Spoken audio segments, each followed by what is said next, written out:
Bismillahirrahmanirrahim. Assalamualaikum warahmatullahi wabarakatuh.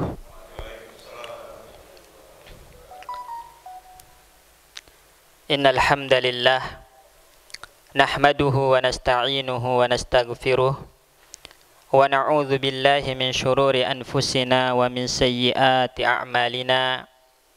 Man yahdihillahu fala mudilla lahu wa man yudlil fala hadiya lahu. Wa ashhadu an la ilaha illallah wahdahu la syarika lah. Wa ashhadu anna Muhammadan abduhu wa rasuluh.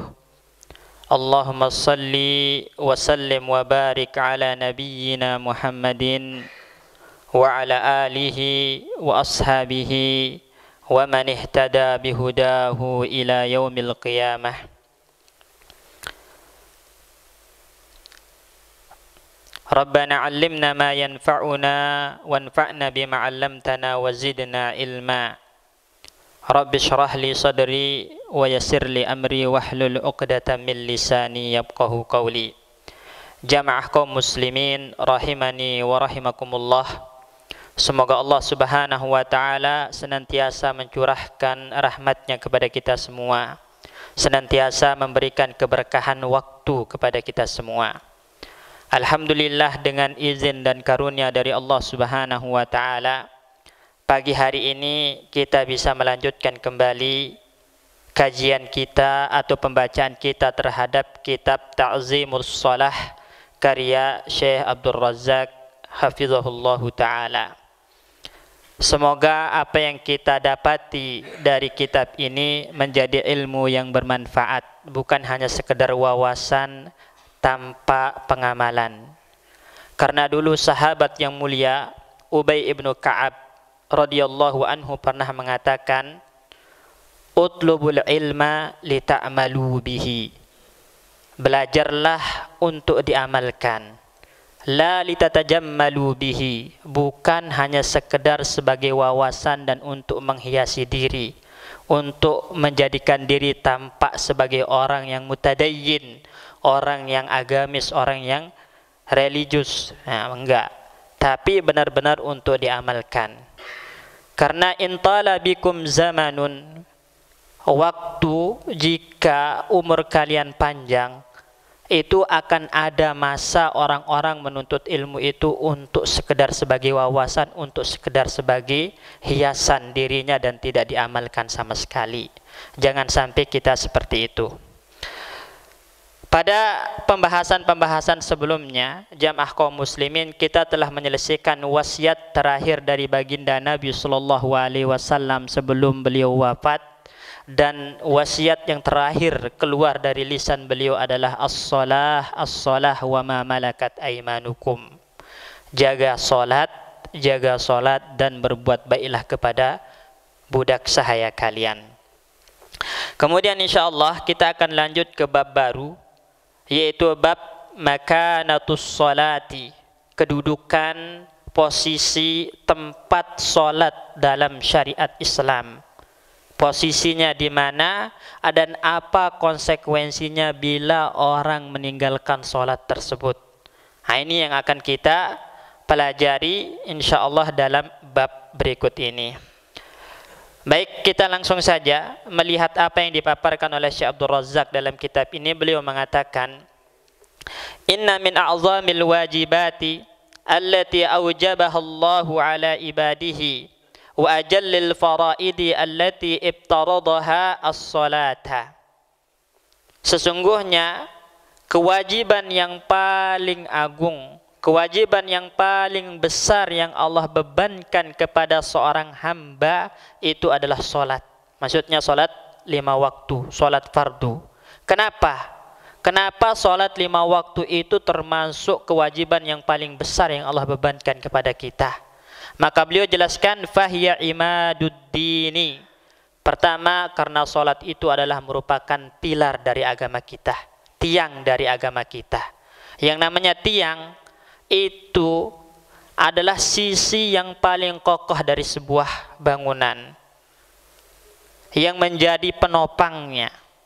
Jika tiang ini dihancurkan, maka bangunannya tidak akan berdiri tegak. Begitupun agama seseorang, jika tidak dijaga sholat 5 waktunya, maka berarti dia telah menghancurkan bangunan dari agamanya sendiri. Dia menghancurkan keislamannya sendiri. Wa akadu arkanihi ba'da syahadatain. Ini yang kedua. Ya, alasan kenapa kewajiban sholat itu paling besar, karena sholat itu adalah merupakan rukun terkuat dari rukun-rukun Islam setelah 2 kalimat syahadat la ilaha illallah. Artinya tingkatan pertama itu la ilaha illallah Muhammad Rasulullah, harus diucapkan dengan lisan dan diilmui maknanya serta diamalkan konsekuensinya. Di antara konsekuensi 2 kalimat syahadat yang kita ucapkan adalah menegakkan sholat 5 waktu. Maka ketika la ilaha illallah Muhammad Rasulullah diucapkan dari lisan, tapi sholat 5 waktunya tidak ditunaikan, tidak dijaga, berarti tidak sempurna 2 kalimat syahadatnya. Bahkan mungkin batal 2 kalimat syahadat tersebut. Karena tadi imaduddin, tiang dari agama ini, ya, yang mana tidak akan tegak kokoh kecuali dengan menjaga sholat 5 waktu. Hancur agamanya, rusak agamanya karena meninggalkan sholat 5 waktunya. Kemudian alasan yang ketiga, kata Syekh, wahya as-sillatu bainal abdi wa rabbihi. Sholat itu adalah merupakan cara berhubungan, cara berkomunikasi antara seorang hamba dengan Allah Subhanahu wa ta'ala. Cara menjaga hubungan kita dengan Allah Subhanahu wa ta'ala adalah dengan menjaga sholat. Makanya Allah tegaskan dalam surat At-Taubah, nasullaha fanasiyahum. Mereka lupa kepada Allah Subhanahu wa ta'ala. Orang-orang munafik itu lupa kepada Allah Subhanahu wa ta'ala.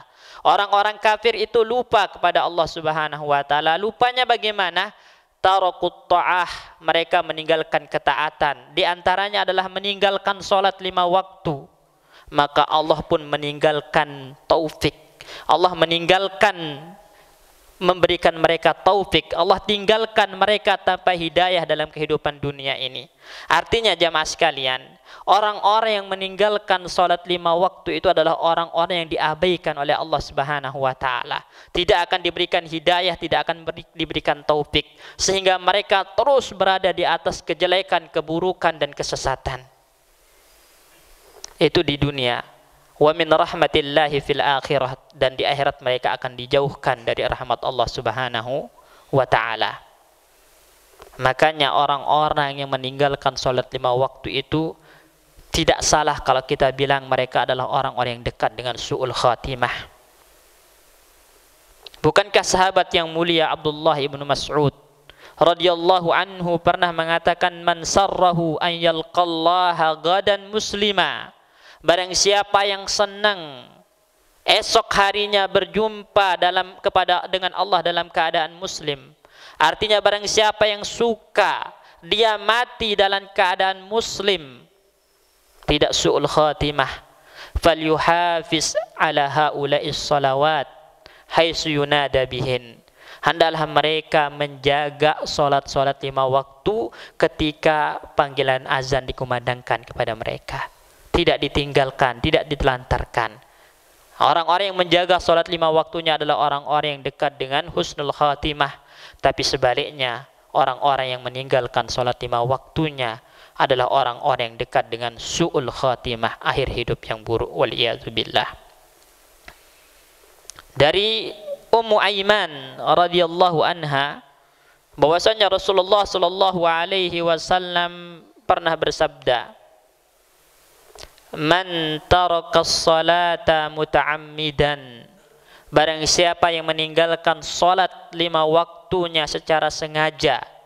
Meninggalkan di sini juga dijelaskan oleh para ulama maknanya mengakhirkan dari waktunya tanpa uzur yang syar'i.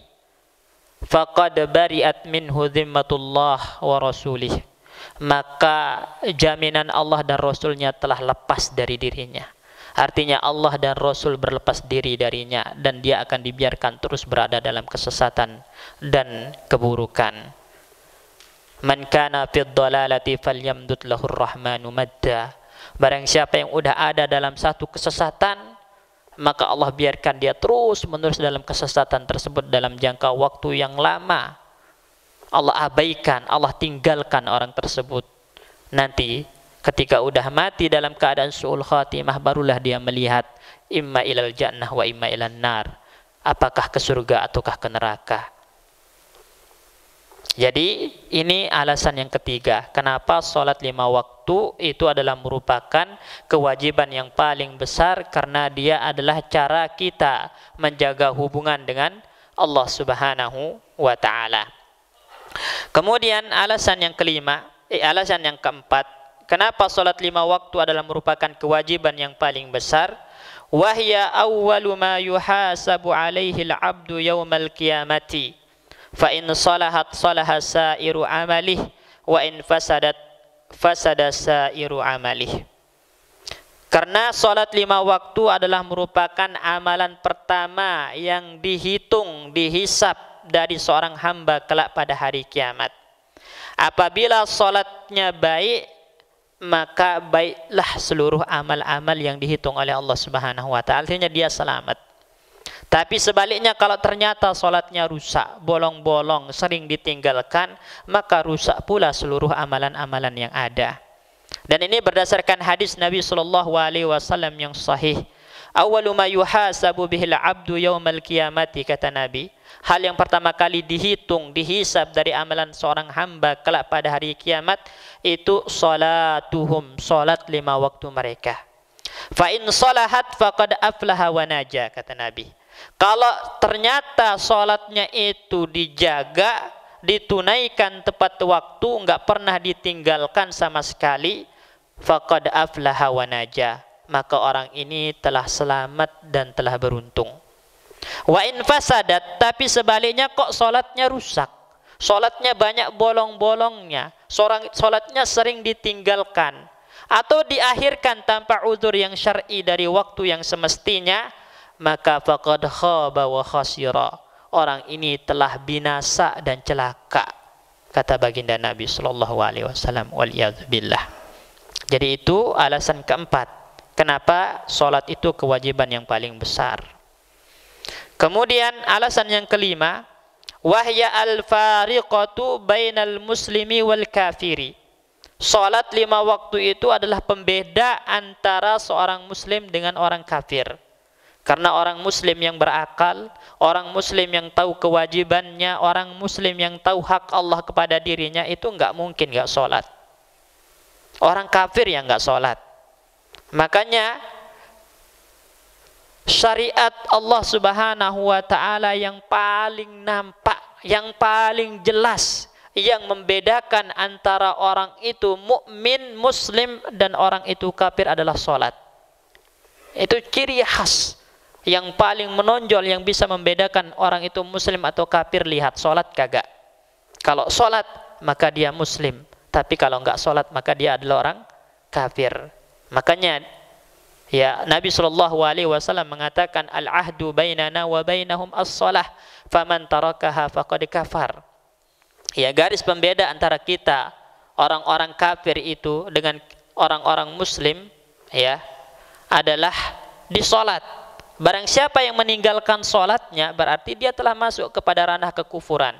Karena muslim nggak mungkin sholat, nggak mungkin nggak sholat, afwan. Muslim nggak mungkin nggak sholat. Yang namanya muslim itu pasti ya tahu hak Allah, tahu kewajibannya, dan yang paling agung, yang paling besar dari kewajiban-kewajiban syariat yang ada adalah sholat 5 waktu. Maka itu menjadi ciri khas mereka yang membedakan mereka dari orang-orang kafir. Nah, ini alasan kelima. Ya, kenapa sholat itu adalah merupakan perkara yang paling wajib dari syariat-syariat Allah Subhanahu wa ta'ala yang ada. Fa iqamatuha imanun wa idha'atuha kufrun wa tughyanun. Maka mendirikan sholat, menegakkan sholat itu adalah merupakan bukti atas keimanannya. Ya, bukti atas keimanannya. Tapi kalau melalaikannya, menelantarkannya, meninggalkannya, maka itu adalah bentuk kekufurannya, bentuk tughyan, bentuk melampaui batas. Karena Allah Subhanahu wa ta'ala jadikan sholat itu sebagai batasan, yang membedakan antara orang muslim dengan orang kafir. Sebagaimana hadis yang kita bacakan tadi. Kalau udah ditinggalkan berarti dia telah melampaui batas. Loncat dari koridor Islam menuju koridor kekufuran, tughyan, melampaui batasnya. Ini. Fala dina liman la salata lahu, maka hendak punya agama. Artinya hendak ada tempat di dalam Islam bagi orang yang enggak salat. Wala hazza fil islami liman taraka shalah, hendak punya bagian, enggak punya tempat di dalam Islam bagi orang yang meninggalkan salat. Ya. Man hafaza 'alaiha kanat lahu nuran fi qalbihi wa wajhihi wa qabrihi wa hasyrihi. Barang siapa yang menjaga salat 5 waktunya, maka nanti dia memiliki cahaya di hatinya, karena itu adalah merupakan bukti atas keimanannya. Ada cahaya di wajahnya, ada cahaya di kuburannya, dan ketika dibangkitkan ada cahaya pada dirinya yang membuktikan, yang menunjukkan kalau dirinya adalah orang beriman, orang yang sujud kepada Allah Subhanahu wa taala. Wa kanat lahu najatan yaumal qiyamati, dan kelak pada hari kiamat pasti selamat. Orang yang menjaga salat itu pasti selamat kelak pada hari kiamat. Wa husyira ma'al ladzina an'ama Allahu 'alaihim minan nabiyyin was-siddiqin wasyuhada was-salihin wa hasuna ulaika rafiqa. Dan Allah giring mereka bersama para anbiya, bersama siddiqin, orang-orang yang mati syahid, orang-orang soleh, dan orang-orang ini adalah sebaik-baik teman, ya, berkumpul kelak pada hari kiamat. Jadi orang-orang yang menjaga salat itu kelak pada hari kiamat itu adalah orang-orang yang memiliki ciri khasnya sendiri. Ada cahaya di wajahnya, dikumpulkan bersama para nabi, para siddiqin, syuhada, orang-orang soleh. Maka kebalikannya, man lam yuhafiz 'alaiha, orang yang tidak menjaga salat 5 waktunya, itu berarti lam yakun lahu nurun, enggak ada cahaya di hatinya, itu enggak ada cahaya, artinya enggak ada bukti keimanan dalam hatinya, ya. Wala burhan, itu tadi, enggak ada cahaya di wajahnya, hitam legam wajahnya. Wala burhan, dan juga tidak ada bukti atas keimanannya. Wala najat yaumal qiyamah, dan tidak akan selamat dari siksa dan murka Allah kelak pada hari kiamat. Wa khusyira ma'a fir'aun wa haman wa qarun wa ubay ibn khalaf. Digiring mereka bersama pembesar-pembesar orang kafir yang meninggalkan salat ini. Digiring bersama Fir'aun, Haman, Qarun, Ubay ibn Khalaf. Ini berdasarkan asar yang sering kita sampaikan pada pertemuan-pertemuan sebelumnya. Asar yang diriwayatkan oleh Imam Ahmad dan dihasankan oleh para ulama hadis, ya, dengan lapas yang sama seperti apa yang kita bacakan tadi, bahwasanya orang-orang yang menjaga salat 5 waktu itu akan memiliki cahaya di wajahnya, bukti atas keimanan dan selamat dari siksa Allah. Tapi sebaliknya, orang-orang yang tidak menjaga salatnya itu akan hitam legam wajahnya, gelap, ya, nggak ada bukti atas keimanannya, dan pasti diazab oleh Allah Subhanahu wa taala, bahkan akan dikumpulkan bersama pembesar-pembesar orang kafir. Dan juga sering kita sampaikan jamaah sekalian, Ibnu Qayyim dalam kitabnya Hukmu Tarikis Shalah, ketika mengomentari asar ini pernah mengatakan, kenapa sih Nabi menyebutkan 4 pembesar orang kafir? Kenapa? Karena orang yang meninggalkan sholat, melalaikan sholat dari waktunya, itu biasanya tersibukkan dengan kekuasaan. Maka dia dikumpulkan bersama Fir'aun. Banyak orang meninggalkan sholat, mengakhirkan sholat dari waktunya karena tersibukkan oleh jabatannya, pangkatnya, itu dikumpulkan bersama Haman. Karena Haman itu wazirnya Fir'aun, menterinya Fir'aun.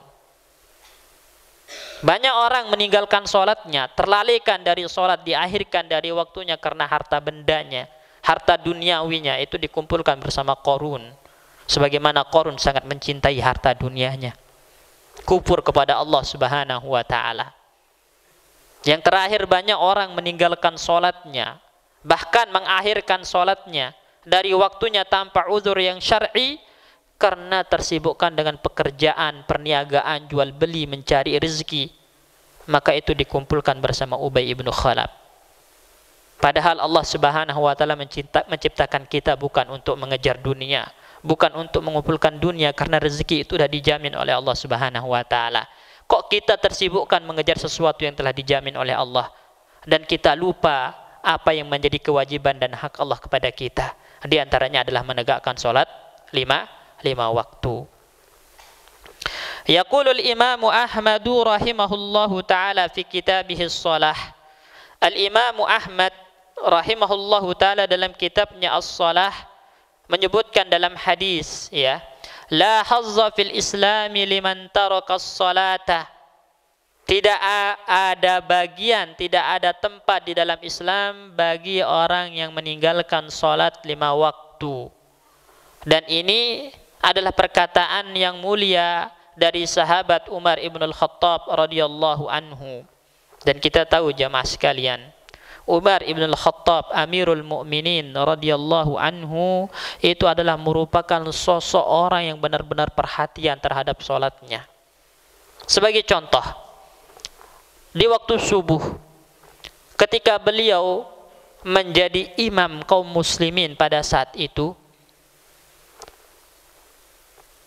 dia ditusuk oleh Abu Lu'lu'ah al-Majusi, ya, ditusuk 3 kali tusukan, ya, hingga beliau pingsan.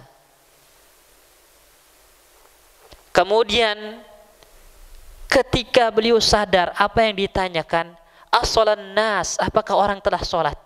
Lihat, ditusuk 3 kali tusukan, kemudian beliau pingsan karena luka tersebut dan siuman, maka yang ditanya pertama kali, as-sholan nas, apakah orang-orang udah pada sholat? Faqalu, maka para sahabat menjawab, ya, mereka semua udah pada sholat. Kalau begitu, ya, siapa yang menemani saya untuk sholat? Lihat, ya, siapa yang menemani saya untuk sholat?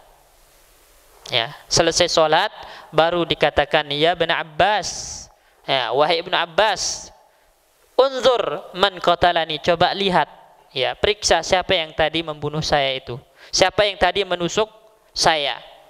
Maka dikasih tahu kalau yang menusuknya itu adalah Abu Lu'lu'ah al-Majusi.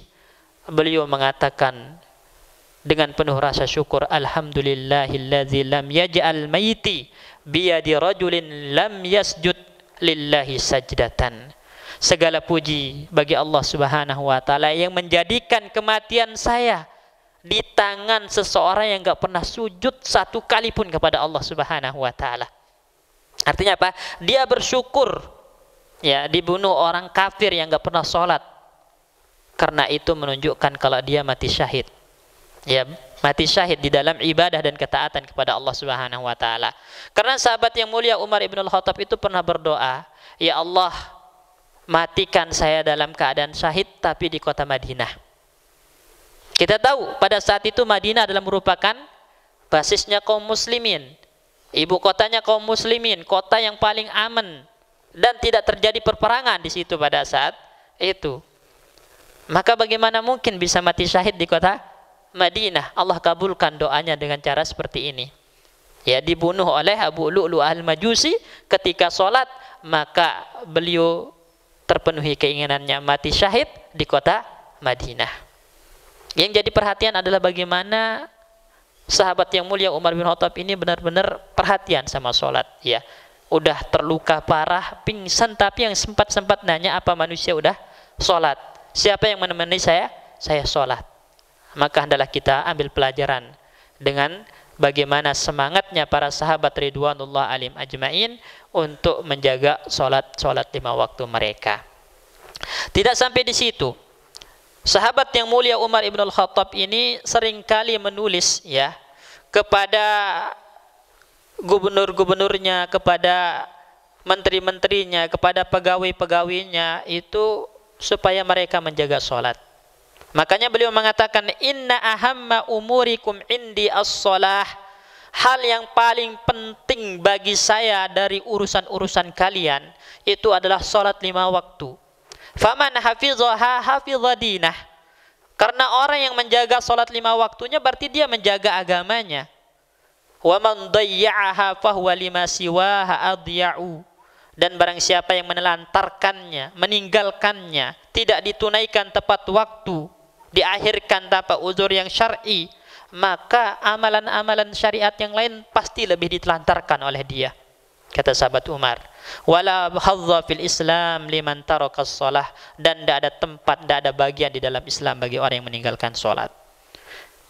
Sikap sahabat yang mulia Umar ibn al-Khattab ini mengajarkan kepada kita jemaah sekalian, interaksi kita dengan bawahan, dengan karyawan, dengan orang-orang yang kita bawahi dan kita menjadi atasannya, itu bukan hanya sebatas duniawi, bukan hanya sebatas tentang dunia, harta, bisnis dan yang semacamnya, tapi bagaimana caranya menjadikan interaksi kita itu tentang ibadah, tentang ketaatan kepada Allah, tentang ta'awun 'alal birri wat taqwa, saling tolong menolong di atas kebaikan dan ketakwaan.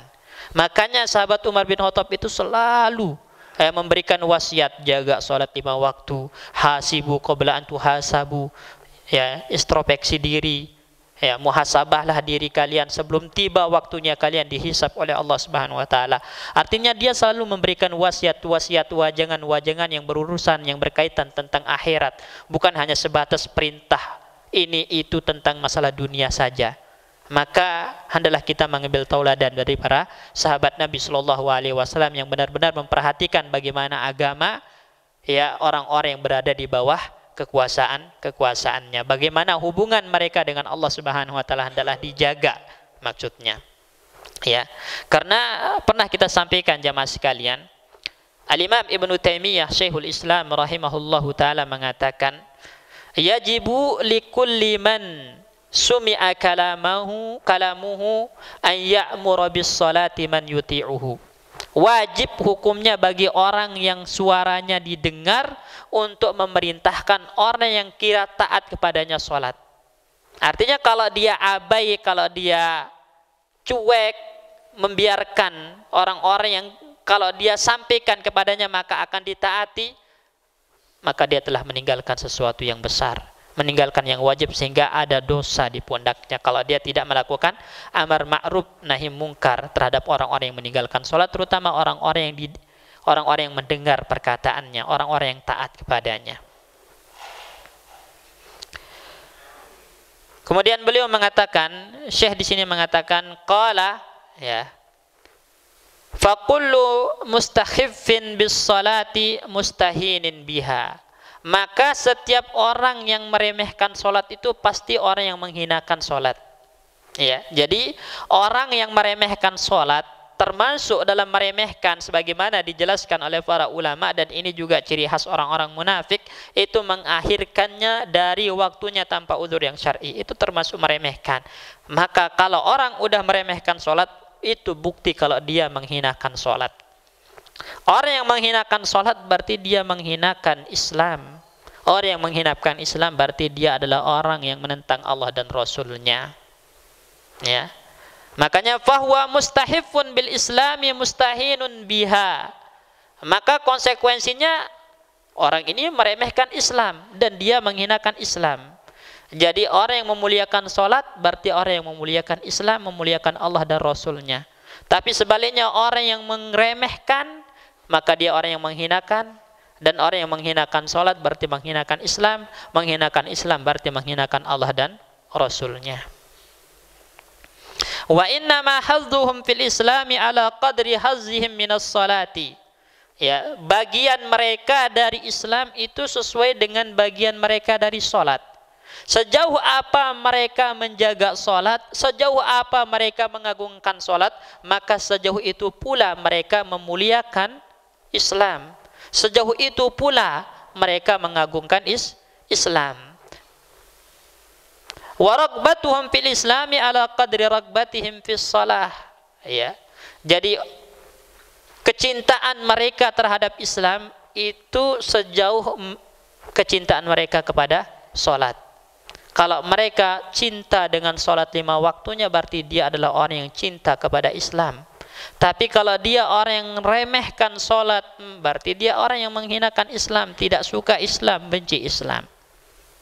Ya.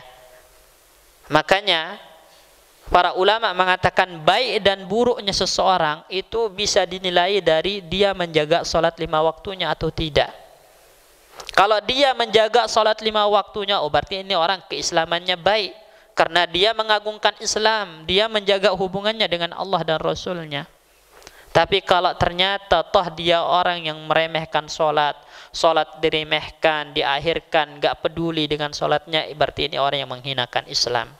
Berarti dia adalah orang buruk, dan orang buruk itu tidak pantas untuk dimuliakan dan tidak pantas untuk dijadikan teman sejawat. Ya. Fa'rif nafsaka ya abdallah, maka kenali diri anda wahai hamba Allah, kata Syekh. Wahdar an talqallaha wala qadra lil islami indak, waspadalah jangan sampai anda berjumpa dengan Allah Subhanahu wa taala sedangkan anda tidak punya bagian sedikit pun dari Islam, karena tadi tidak menjaga sholatnya. Fa inna qadral islami fi qalbik ka qadris salah fi qalbik, karena kadar pengagungan anda terhadap Islam, bagian anda dari Islam di hati anda itu seperti bagaimana anda mengagungkan sholat 5 waktu.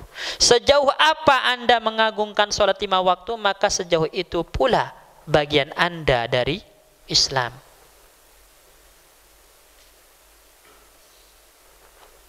Wa qad jaa fil hadisi 'anin nabiy sallallahu alaihi wasallam annahu qala as-salatu amududdin.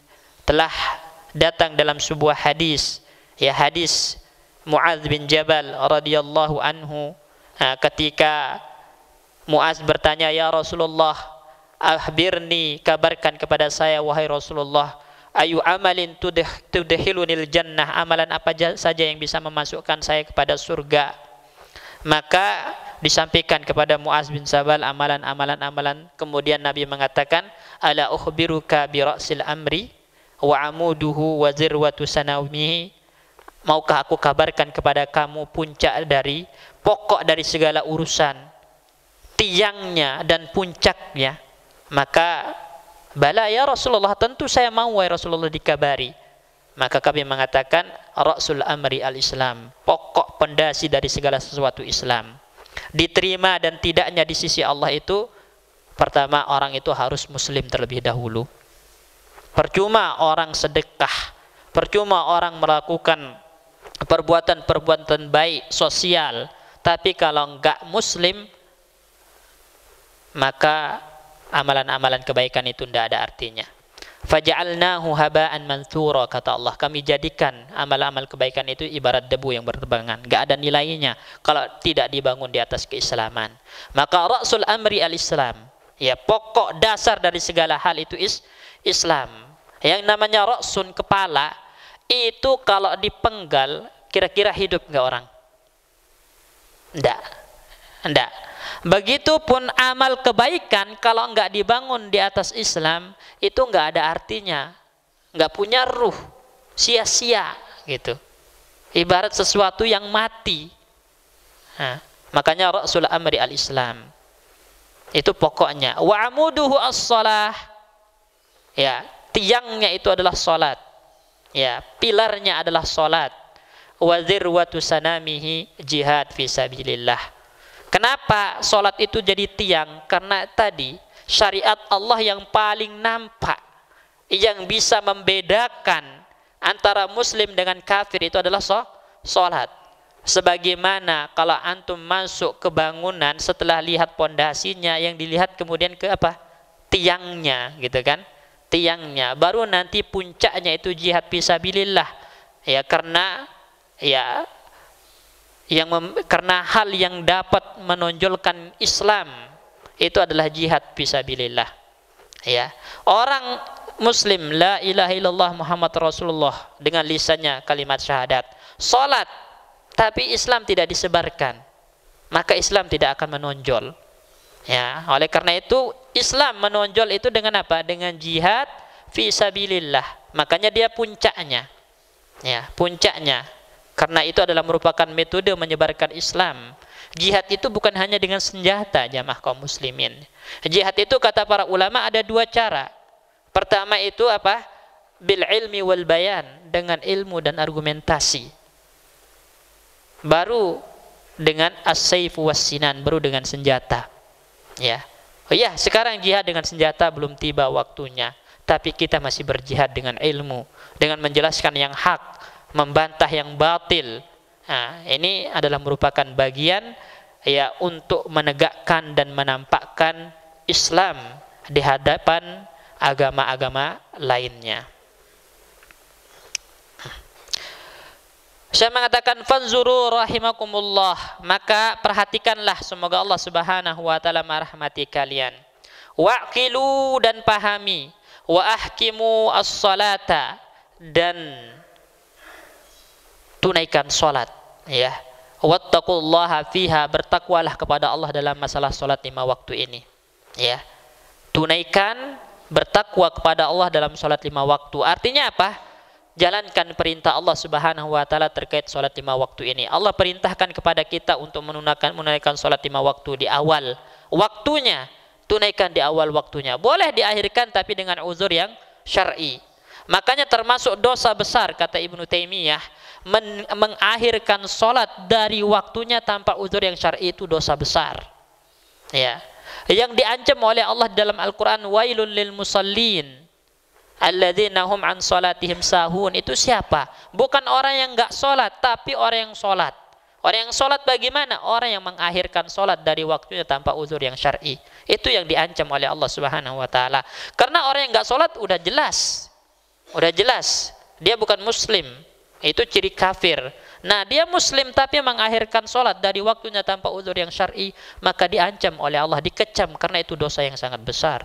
Ya, jadi hendaklah kita bertakwa kepada Allah tentang sholat 5 waktu ini. Allah perintahkan kepada kita untuk menunaikan di awal waktu, kita usahakan untuk tunaikan di awal waktu.